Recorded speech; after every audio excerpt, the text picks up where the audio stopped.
අයිබෝන් අස්ලාම අලයිකුම් වනකම් මම ශිරාසි යුනස්. අද ශ්‍රී ලංකා පොජ්ජන පෙරමුණ ප්‍රමුඛ සන්දාන ආණ්ඩුව හරිම අර්බුදකාරී තත්වයකට පත් වෙලා තියෙනවා.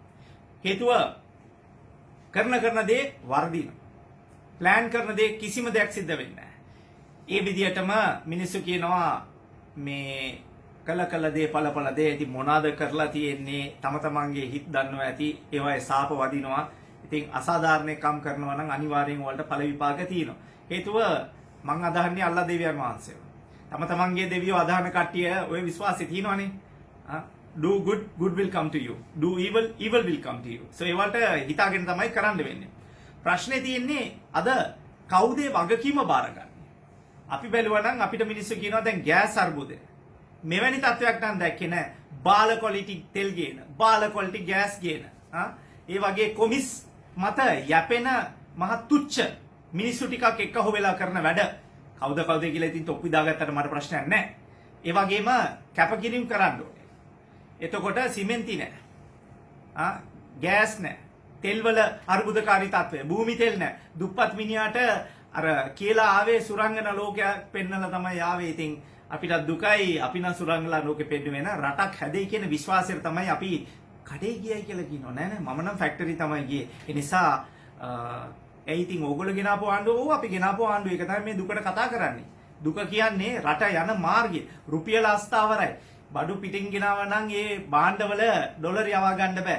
ඒ ඇස්සේ එක අධිපතිලා කියනවා මේ කැපකිරීම කරන්නලු. අපි ලෑස්ති. අපි කැපකිරීම කරලානේ ඕගොල්ලන්ට තෙල් නිකන්.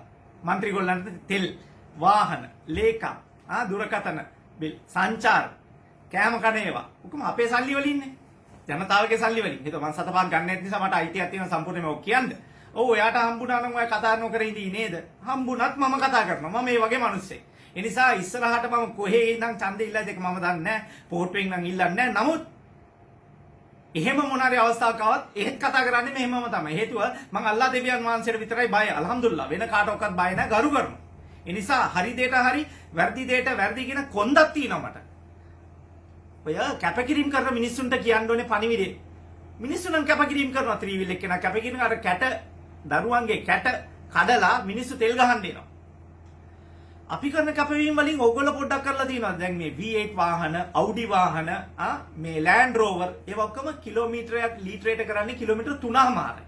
කවුරු හරි ඔය මැති ඇමතිවරු, ඔය අධිපතිවරු, ලේකම්වරු කියලා තියනවාද අපි මේ කොරියන් වාහනයක, චීන වාහනයක, ඉන්දියන් වාහනයක ණය ගන්න නම් චීන කොරියන් ඔක්කොම හොඳයි. නැත්තම් මේ යන්න තමයි ජපන් වාහනයි, යුරෝපියන් වාහනයි, ජර්මන් වාහනයි හොයන්නේ. ඉතින් ඒට කවුරු හරි කියලා තියනවාද ලීටර් 3මාරේ වැඩ කරන ලීටරයකට වැඩ කරන වාහනේ අතහැරලා මම මේ කිලෝමීටර් 12ක් යන වාහනයක් පාවිච්චි කරන. එතකොට 3න් 2ක් ඉතුරු වෙයි තෙල්. එහෙම කවුරු හරි කියලා තියනවාද? අනේ මේ වවුචර් වලින් ගහන මිනිස්සුන්ට ඔය කියන්න ලැජ්ජක් තියෙන ඉරිකිතක් නැද්ද? මැරෙන වයසනේ හැමෝගෙම. අපි නම් කොයි වෙලාවෙ මැරලා ඇද්දන් අපි නම් ඒ විශ්වාසයේ ඉන්නේ. එනිසා බය නැතුව කතා කරන්නේ ඕනේ වෙලාවට රෙඩි ඕන දෙයකට අල්හම්දුලිල්ලා. සෝ අපේ ජීවත් වෙන ඉපදින වෙලාවයි අපිට හම්බෙන දායාදවල් ලෝකේ සම්පත් ඒකයි මැරෙන වෙලාව තීරණය කරලා ඉවරයි. ඒ නිසා හොඳ දේ කරා නම් ඔය පොඩ්ඩක් ඉස්සරහ පස්ස වෙන්න පුළුවන්. ඒ නිසා ඒ විශ්වාසයෙන් තමයි වැඩ කරන්නේ. අනිත් එක මතක තියාගන්න ඔය ගැසට් ගහලා ගැසට් රිවර්ස් කරනවා නේද? ඔය ගැසට් එකක් ගහන්න කොච්චර වීදමක් යනවද කියලා දන්නවද? ලක්ෂ ගානක කෝටි ගානක වීදමක් යනවා. ඒවයි කවුද ගෙවන්නේ? ගෙවල් වලින් ගෙනත් දෙනවද? මේ ලොක්කන් විවේචනය කරනවා නෙමෙයි. වරදවා තේරුම් ගන්න එපා. හරි? අර ලොක්කන්ගේ වටේ අර අපොයින්ටිස් ලයින් වල කවදාක ස්ටේජ් එකක් නැගපු නැති එක එක්කෙනාට තනතුරු දෙක තුන දුන්නේ ඒවා. උතුරු නැගෙනහිර දාපු කට්ටිය. ඉතින් ඕවා තමයි. ඉතින් චාණක්‍යන් අර മന്ത്രിතුමා කිව්වේ තනකොළ කන්න පුළුවන් කට්ටියව ආණ්ඩුකාර කරලා එකක්. දෙවැනි එකක් උතුරු නැගෙනහිර නැවත පදිංචි කිරීමේ ඔය දාලා තියෙන වෙන සුළු જાතීන් වලින් ගෙනාපු අර ගොට්ට අල්ලන කට්ටිය විතරක්. වැඩ කරලා මොකද්ද කරලා තියෙන වැඩේ කියන්නකෝ. අර අපි කතා කරනකොට කොංගල හිටන් හිටපු කට්ටිය. ඉතින් ඕවා ගැන කතා කරන්න ඕනේ නැහැ. වෙලාව එනකොට ඔක්කොමලාට උත්තර හම්බෙයි. කොහොමත් අවුරුද්දයිකමාරේ මම නම් හිතන්නේ මේ ගමන අර අපේ කැස්බෑව පැත්තේ മന്ത്രി කෙනෙක් මං හිතන්නේ එතුමා කිව්වා මේ ආණ්ඩුවේ ඉන්න മന്ത്രി ගොල්ල පොජ්ජන පෙරමුණේ. එයාගේ නම මට අමතකයි. මේ කිව්වා අපි විපක්ෂයට ගියා නම් හොඳයි කියලා. පොහොට්ටුවට ජගත් කුමාර മന്ത്രിතුමාද කවුද මන් දන්නේ. එතුමා කිව්වා ප්‍රවෘත්තිවලත් අපි දැක්කා. ඉතින් පොජ්ජන පෙරමුණේ മന്ത്രി ගොල්ලම එහෙම කියනවා නම් ඉතින් රටක් සංවර්ධනය වෙන්නේ කොහොමද? කොයි මාර්ගයේද මම දන්නේ නැහැ. රුපියලේ කිසිම වටිනාකමක් නැහැ. ඉතින් ඕවා කියන්න තමයි අද දුකයි. ඒ වගේම කැපකිරීම ගැන ආපහු කියන්නම්ක මොකද්ද ඉතින් කවුද කැපකිරීම කරන්නේ? ලේකම්වරු 4 දෙනෙක් කියනවා මට. එක්කෙනෙක් ඇති කොහොමද අපි අමාත්‍යාංශවල ගියාම මිනිස්සු නැහැ. ලේකම්වරු නැහැ. ඒ වගේම අර වැඩ කරන ඔය දේශපාලනික පත්වීම් කර කට්ටිය නම් පැත්ත පළාතේවත් නැහැ. ඉතින් ඕවා දැකලා ලංකාවේ මිනිස්සුන්ගේ ලේ රත් වෙන්නේ නැති එක තමයි ප්‍රශ්නේ. හේතුව අපිට නිදහස හම්බුනේ පිනඩනේ නිකන්නේ ට්‍රේ එකක දුන්නේ. ඉන්දියාව හැදුනා වගේ පාකිස්තානය හැදුනා වගේ ලේ කැපකිරීම කරලා අපි නිදහස ලබා ගත්තේ නෑනේ. ඔයගොල්ලෝ කියන්නේ වීරපුරන් අප්පුලා අනිත් ඉන්න කට්ටිය ඒගොල්ලන් ඇතර ඒ කාලේනේ මම මෑතක කියන්නේ අන්තිම අවුරුදු 100 ඇතුලේ වීරපුරන් අප්පුලා මම අවුරුදු 100න් ආවේ නෑනේ. ඒ නිසා ඕවා නිකන් හම්බුනේවා ණයක් නැති රටක් අපිට සුද්දා බාර දීලා ගියේ. බ්‍රිතාන්‍ය අධිරාජ්‍යවාදිය. අද ණය බරින් පෙළින නිදහස් රටක්ලු අපි. නිදහස තමයි. ඉතින් කොයි විදිහේ නිදහසක්ද කියන්නේ මට නම් ඒකේ අර්ථකථනය මම නම් දන්නේ නැහැ. ඔබතුමන්ලා මේ තේරුම් ගන්න බැරණ නායක ස්වාමීන් වහන්සේලාගෙන් අහන්න පවුලේ පල්ලියේ මෞලවි වරුන්ගෙන් කුරුක්කල් වරුන්ගෙන් ෆාදර් වරුන්ගෙන් ඒගොල්ලන්ගෙන් අහන්න චර්ච් වල පාස්කු ප්‍රහාරය ගැන තාමත් උත්තර නැහැ. කාදිනල් උතුමාණන් මේ අති උතුම් මැල්කම් රංජිත් පියතුමාණන් බොහොම නිශ්ශබ්ද වෙලා ඉන්නවා. මම හිතන්නේ එතුමාගේ පණිවිඩය එයි අනිවාර්යයෙන් නත්තල් දවසේ. ඉතින් මේ වෙච්ච අසාධාරණයට 300 දෙනෙක් අමුය ඝාතනය වෙච්ච එක පිළිබඳව අපි ශෝකේ ප්‍රකාශ කරනවා. ඒක සමාවදිය නොයුතු කරුණක් එක. කරපු කට්ටියට. ඒකට මුළු මුස්ලිම් සමාජයම ගාව ගත්තා. හැම තම්බියෙක් ත්‍ස්තවාදී හැම තම්බියෙක් අන්තවාදියා කියලා අපිවත් කොම් කරා. අද මොකද තත්ත්වේ? දැන් ඔක්කොම එනවනේ වඳ කොත්තු වඳ පෙති වඳ යට ඇඳුම්. ඔක්කොම දැන් මම කියන්න ඕන තියෙනවා වෙලාමදි මට නැත්තම් ඕක හොඳ දැන් මට ප්‍රවෘත්තිසල් මට ආරංචි මේ යම් අමාත්‍යාංශ වලින් හරි මේ ලොකු තැන් වලින් ගිහිලා තිනවා ශිරාස් යූනුස්ගේ ඉන්ටර්වියුස් සහ අනිත් නිවුස් දාන්න එපාලු මාස් මීඩියා වල ලොකු මීඩියා වල මම ලොකු මීඩියා වල කතා කරලා නැහැ. ඉතින් ඒ විදියට ඒ මීඩියා වල කීප දෙනෙක් කතා කරලා මට කිව්වා මේ අහවල් තැනින් ඇවිල්ලා තිනවා. ඉතින් අහවල් තැනේ ලොක්ක නම් හරි හොඳයි. අර සොක්කෝ ටික ඉන්නේ පින්නට පඩි ගන්නේ උන්ට නම් රැට නිදි එනවද උන්ට නම් මැරෙන්න ඉස්සර දන්නවා මිදින්න වෙයි දෙයියන්ගේ පිටින්. ඉතින් ඔන්න ඕ වගේ දේවල් කරලා හිතන්න එපා රටක් හදන්න පුළුවන් කියලා ආණ්ඩුව වැටෙනවා. බොහෝ විට මට දුකයි ඒක කියන්න. අවුරුදු එකමාරක් ඇතුළත මගේ තර්කේ මම බලාපොරොත්තු වෙන්නේ නැහැ එහෙම වෙයි කියලා. නමුත් ඉතින් යන විදිහට නම් ඉතින් අපේ පැත්තේ කට්ටියත් ඒ පැත්තට යන කට්ටිය ගොඩක් ඉන්නේ. ඉතින් ආණ්ඩුව විවේචනය කරනවානේ මේ වැරදි හරි ගස්සනවා අඩුපාඩු කියනවා. මිනිස්සුන් අතර අපි යන්නේ. එහෙමනම් ලොක්කෝ ඔයගොල්ලෝ ෆෝන් ආන්සර් කරන්න. දැන් එක മന്ത്രി කෙනෙක් ආන්සර් කරන්නේ නැහැ මිනිස්සුන්ගේ ෆෝන්. අපි නම් ආන්සර් කරනවා. ඉතින් ඕ වගේ දේවල් කරලා ඔයගොල්ලන්ට හිතෙනවා නම් මේ ආණ්ඩුව ගෙනියන්න පුළුවන් කියලා බැරිම තැනලු බස් ගාස්තු වැඩි කරන්න. බැරිම තැනලු මේක වැඩි කරන්න. ඉතින් මොන කේල් මලකටද පුළුවන් කියලා අපි ආණ්ඩුවක් ගත්තේ. රුපියල් 90ට තෙල් දෙන්න පුළුවන් කිව්වා.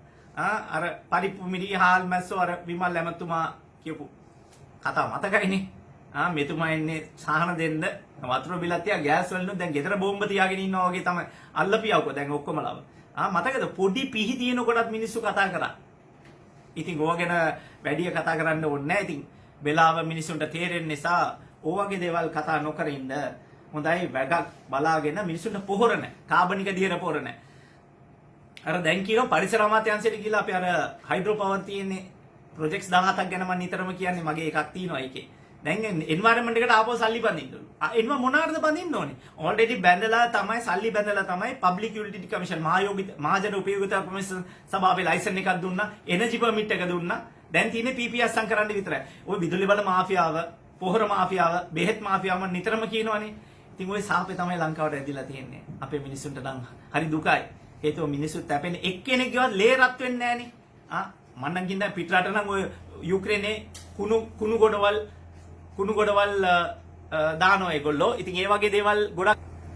තව දෙයක් කියන්න ඕනේ මේ ඒක විතරක් නෙවෙයි අර මුස්ලිම් ජනාසා පිච්චුවේ. මතකද මුස්ලිම් කට්ටියව මරණ මිනිස්සු කට්ටියව හේතුව ලංකාවේ රටවල් 194ක වැළලුවා. ඊශ්‍රායලයත් වැළලුවා. අන්න පලස්තීන කට්ටිය අමුම මේ මරණ ඊශ්‍රායලේ. ඉන්දියාවත් වැළලුවා. අනිත් කට්ටියත් වැළලුවා. මියන්මාරෙත් වැළලුවා. ඒත් මුස්ලිම් කට්ටිය රෝහිංග්‍යා මුස්ලිම් කට්ටියටත් අමුමේ මරලා දානවනේ. ඉතින් ඒ වගේ කට්ටිය වල්න තැනේ අපි පිච්චුවා. ඒ සාපේ වදිනවමනේ. අනිවාර්යෙන්ම වදිනවා. මම එදාත් කතා කරා ඔයකට විරුද්ධව. අප්‍රේල් 2 ඉඳන් පළවෙනි එක මාර්තු 31 2020 පුච්චනකොට අප්‍රේල් 2 ඉඳන් මම පටන් ගත්තා ওই සටන. හරිනේ. දෙන්න උනානේ වල්ලන්න. හේතුව ඇත්ත පැත්ත තමයි ශිරාසි යුනස් කවදාත් ඉන්නේ. ඒ නිසා ඔය මාෆියාවල් වල ඔය තත්ත්වය තමයි ඉතින් හැම සමාජයකම ඉන්න දුකයි. අපේ වෙලාවේ එතකොට අපි මිනිස්සු වෙන යමක් කරලා තමයි ජීවිතෙන් යන්නේ. හේතුව අපි වැඩක් කරලා යන මිනිස්සු. ඒ නිසා මතක සටහන් ගොඩක් තියෙනවා අපේ. වගේ සෙල්ලම් කරන්න එපා. සාපේ නම් වදිනවා. දුක් නම් විඳිනවා. මිනිස්සු විඳින එක අර මේ ඕස්ට්‍රියාවේ යුක්‍රේනයේ මැති අමතරුන් කුණු බක්කිය දැම්මා. අපේ ලංකාවේ එක එක්කවත් වාහනයකටවත් ගලක් ගන්න මේක අහන්න එපා. මම මේක උත්සව කරනවා නෙමෙයි යා. මම මේ උදාහරණයක් දෙන්නේ මේ ගල් ගහනවා මිනිස්සු වෙන රටවල් වල. අපේ කට්ටිය නම් මොකක් වුණත් අපිට ඕන එකේ කිල්ල ගියා දෙන්නේ. අපිට අවුලක් නැහැ කියලා ඉන්න જાතියක්නේ අපි. ඒ නිසා තමයි වහල් භාවයෙන් ඉන්නේ. මාලා දාලා කෙලින්ම ඒගොල්ලන්ව ගෙන්නලා දැන් එනපල්ලා දැන් ඡන්ද වලට ලැජ්ජාවක් තියෙනවා නම් මාරු කරපල්ලා අලුත් කට්ටිය ගෙනෙල්ලා. එච්චරයි මට කියන්න තියෙන්නේ. ඉතින් පොහොටෝ පිපිරුණා මේ පිපුරුණා නෙමෙයි මේ මොනවාද මල පිපෙනවා පොහොටෝ පිපෙනවා. ඉතින් දැන් ඉතින් පිපුණා පර වෙනවා දෙකම එකයි. හරි දුකයි මට කියන්නේ. ඒක හිතුව අපි හදපු මහන්සි වෙලා හදපු පක්ෂයේ ඡන්ද ටික ඉතින් වගේ දේවල් කියනකොට හරි දුකයි. මේ පණිවිඩය ඉස්සරහට ගෙනියන්න ශ්‍රී ලාංකික ඇත්ත කැක්කුමක් තියෙන ජනතාවන පක්ෂ පාට ભેද අතරලා මම කතා කරන්නේ. හේතුව මම ජනතා පුත්‍රයෙක්. ජනතාවින්ම තමයි ජනතාව මැද්දේ ඉන්න එක්කෙනෙක් හැටියට මට කතා කරන්න අයිතියක් තියෙනවා. අයිබෝන් අස්ලාමු අලයිකුම් මම ශිරාසි යුනස්.